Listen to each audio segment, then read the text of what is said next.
सम्पूर्ण दर्शकहरुमा मेरो YouTube च्यानलमा तपाईहरुलाई स्वागत छ र म आज चाहिँ तपाईहरुलाई देखाउँदै छु यहाँनिर छड्के तिलरी छ है। यो चाहिँ आधी तोलामा तयारी भएको छड्के तिलरी हो। एकदमै फिनिशिङ एकदमै फ्रेश छ र हेर्न सक्नुहुन्छ बुटाहरु क्लियर छ। यो हाम्रो कारखानामा बनेको हो।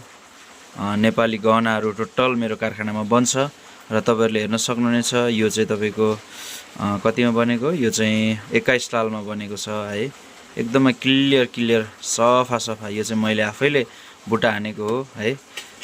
र यहाँनिर छ तपाईको 16 लालमा बनेको छ यो पञ्चरत्न। एकदमै फ्रेश एकदमै दामी छ है। म तपाईहरुलाई देखाउँदै छु, मेरो सामान शो गर्दै छु। यहाँ बनेको छ यो पनि तपाईको त्यही 20 लालमा 21 लालमा बनेको सामान छ। एकदमै दामी एकदमै फ्रेश छ है। अनि यहाँनिर छ यो चाहिँ एक पिस तपाईको अर्डरको सामान हो। यो चाहिँ 21 लालमा बनेको छ है। 21 लाल 2 पोइन्टमा एकदमै फ्रेस एकदमै फिनिशिङ छ। तपाईहरुले हेर्न सक्नुहुन्छ दामी बुटा छ है। र म तपाईहरुलाई यो छड्के तिलरी तपाईहरुले हेरिसक्नु भयो।